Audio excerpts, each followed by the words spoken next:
Tous les éléments sont réunis pour que l'occupation soit considérée comme illégale. C'est du moins ce qui ressort du rapport annuel 2023 commandé par le Comité des Nations Unies pour l'exercice des droits inaliénables du peuple palestinien. Parce que l'occupation est illégale, les conséquences devraient être le retrait complet, immédiat et inconditionnel des forces militaires, le départ des colons, l'abrogation de toutes les lois discriminatoires et le démantèlement du régime administratif militaire. L'entité sioniste exerce une occupation permanente sur les territoires palestiniens et leur population depuis plus de 70 ans. Et les conclusions sont alarmantes. La horde sauvage sioniste use de la violence de manière constante et quasi quotidienne et arbitraire envers un peuple sans défense.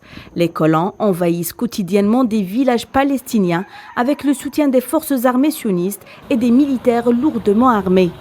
Conséquences, violences physiques, tirs à balles réelles, arrestations, intimidations, humiliations et meurtres de sang-froid sans aucune distinction entre des hommes adultes et des enfants. D'ailleurs, les prisons de l'entité sioniste regorgent d'enfants entre 8 et 15 ans qui purgent des peines sans être jugés.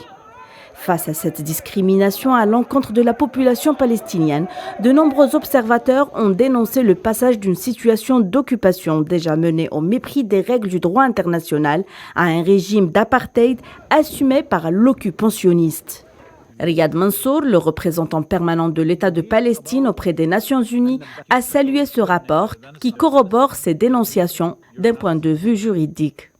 C'est un argument juridique extrêmement puissant, solide et bien documenté sur l'occupation. Il contribue à l'argument juridique très solide que les Palestiniens ont présenté à la Cour internationale de justice afin de se libérer de ce système d'occupation diabolique.